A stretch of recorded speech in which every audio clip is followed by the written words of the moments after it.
Hey there, folks. I'm Joshua Orro, the Mustang Prince, and welcome to Mustang Prince Orro Reports. Hey, guess what?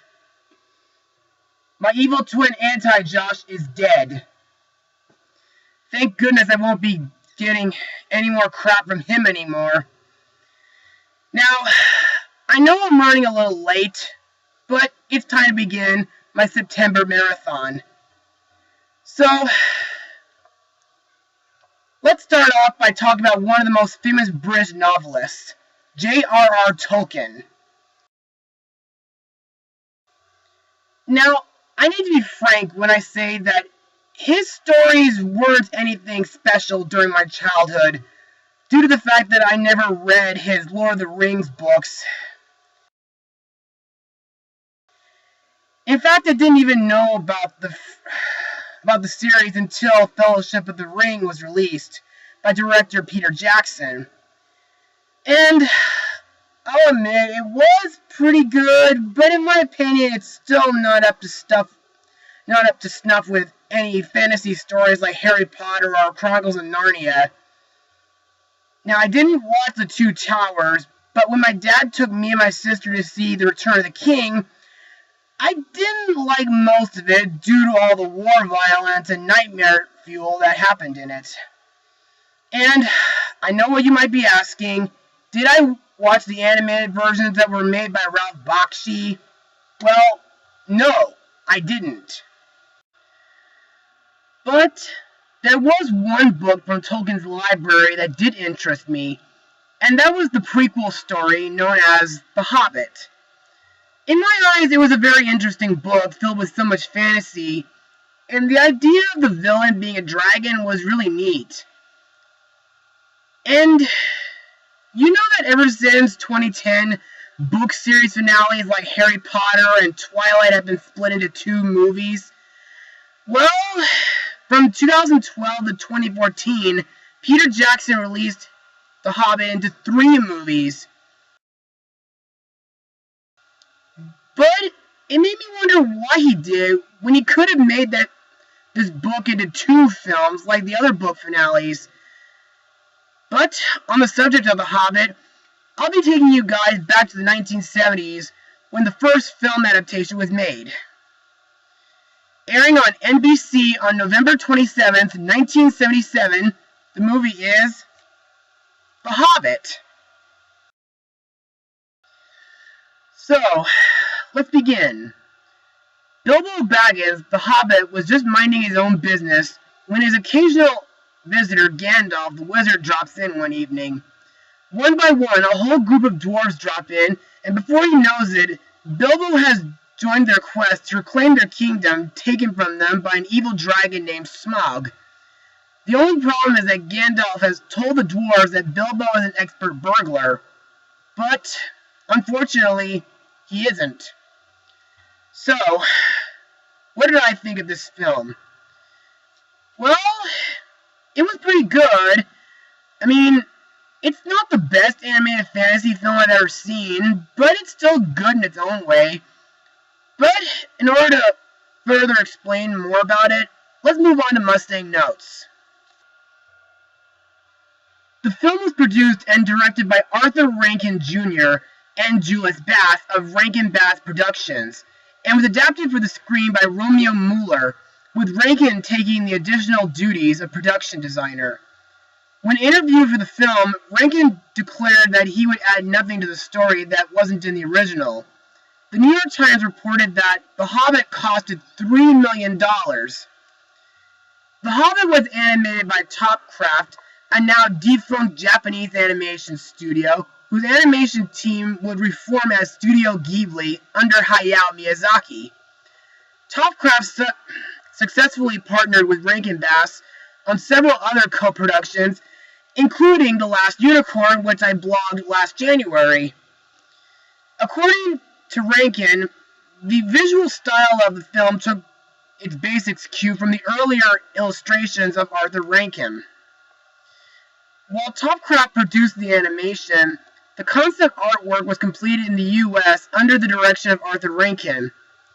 Principal artists included coordinating animator Toru Hara, supervising animator and character designer Yuki Kubo, character effects animators Hidetoshi Kaneko and Kazuko Ito, and background designer Minoru Nishida. The same studio and crew members were also used for The Return of the King. There's also Harry and Abrams published a large coffee table illustrated edition of the book featuring concept art and stills. Now, here's where we come to the soundtrack for this film. Jules Bass primarily adapted Tolkien's original lyrics for the film's musical interludes, drawn primarily from the songs that feature prominently in the book. He also assisted Maury Law, Rankin Bass's composer and conductor-in-residence, in the composition of the original theme song, The Greatest Adventure, aka The Ballad of the Hobbit, sung by Glenn Yarbo, as the sole original song written for the film. This folk ballad came to be associated by Yarbrough, who reprised it in the soundtrack to the 1980s animated film The Return of the King. The Hobbit first aired as an animated television special with the goal of producing an accompanying tie-in storybook and songs recording for children, as in other Rankin Bass productions. The Hobbit was released on LP with the soundtrack and dialogue from the film, which was also released in 1977 by Disney through its Buena Vista Records label, and an edited version along with its accompanying storyteller read-alongs, which was later issued for the Mouse Factory's Disneyland Records imprint. A second music album by Glenn Yarbrough of music, inspired by The Hobbit, was also released. Now, here are some differences from the book. Now, while the script is fairly closely to the book, several significant plot points are altered or missing. For example, the character of Bjorn and the associated locale of his home and the Karok did not appear in the film. The Eagles take the party to the edge of the Mirkwood.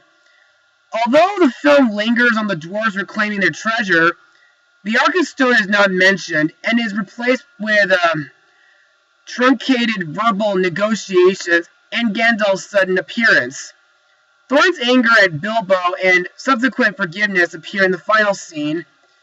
The Elven King's feast and the dwarves' starvation after escaping from the spiders were incorporated into the scene storyboarded, but it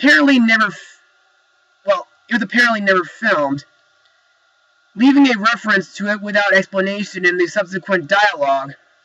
In their first appearance in the finished film, Bilbo announces that the Wood Elves had returned, while the Elf King later asks Thorin, why do dwarves attack us? While several additional dwarves die in the Battle of the Five Armies from the main cast, none are specified other than Thorin. As in the book, Bilbo witnesses only part of the final battle and its aftermath. Also in the book, Thorin, Fili, and Kili are the only dwarves from Thorin's company killed in the final battle. In the end of the film, Gandalf reveals to Bilbo that he knows of the One Ring and foreshadows the events of Lord of the Rings. In the books, the ring is not identified until Fellowship of the Ring. Although the majority of visual stylistic choices mostly drew on the book for some inspiration and detail illustrations, the character of the Wood Elves are inexplicably given green or purple skin, which was like a short stature or blonde hair, and also Otto Preminger's German accent, which was highly unlike the more typical elves of Rivendell, such as Elrond. Lastly, in depicting Gollum, the animators emphasize his more monstrous and amphibian appearance in Tolkien's earlier descriptions of the character. although retaining a humanoid form and a tortured personality familiar to readers. The Hobbit scale of his design would become more apparent in Rankin Bass's artwork for The Return of the King. Gollum's own dialogue and riddles are included largely intact. One is included as background music with the accompanying lyrics chanted by a female chorus, presumably under the direction of choral director Lois Winter. So, now that that's out of the way, let's move on to the characters and their voice actors. Our title character, Bilbo Baggins, is voiced by Orson Bean. Now, Bilbo is an okay character in my eyes, because, according to the book, hobbits aren't the bravest of creatures, and they enjoy quiet, relaxing, and peaceful times. But even if Bilbo isn't the best when it comes to stealing, he's great when it comes to riddles. And ever since finding the ring in Gollum's cave, he's been very sneaky. Next we come to Thorin Oakenshield, the leader of the dwarves and the next in line heir, voiced by Hans Conried, who I remember as Captain Hook from Disney's Peter Pan, the Magic Mirror from the Disney Halloween specials, and the Grinch from Halloween is Grinch Night.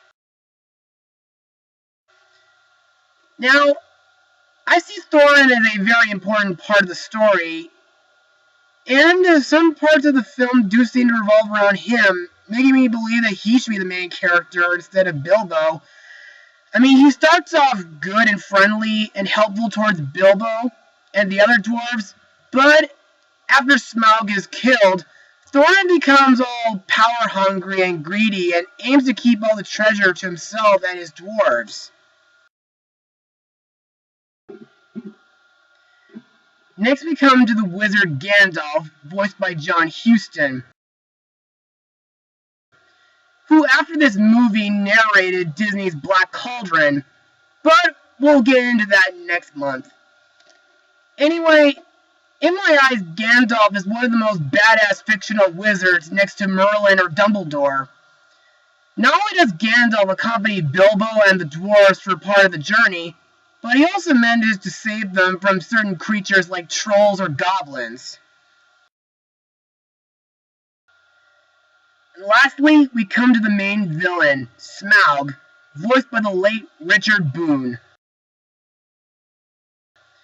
Now, he doesn't get that much screen time, but Smaug does get lots of build-up. Like when the film shows him burning down a forest and a village, and showing him killing a kingdom of dwarves and stealing all their treasure for himself, without ever showing himself in the process. Kind of similar to Jaws or the Bathless from Harry Potter 2. Plus, in my opinion, Boone's voice for Smaug is pretty scary, but nowadays, Benedict Cumberbatch is scarier as Smaug. Even Smaug's design is interesting. While in Peter Jackson's Hobbit films, Smaug looks like what most dragons look like, but in this, he has a cat-like head and has fur on a few parts of his body. He even has like rays of light shining from his eyes. Plus, Smaug is a bit of an explainer, saying how threatening or intimidating he is.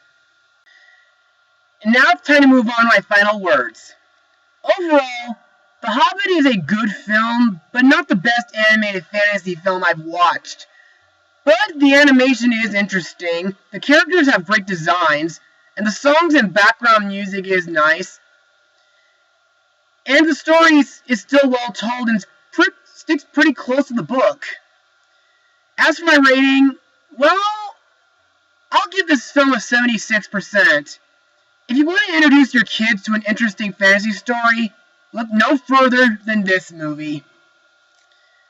Well, that's it for today, folks. Be sure to join me next time as we move away from Rankin Bass and onto the happiest place on earth, where I'll take a look at a decent adaptation of a classic Charles Dickens story. Mustang power. Do you believe in monsters rising from the gloom? Do you believe our humble requisition? If you're not good at addition, then we're doomed. Do you believe in monsters rising from the grave?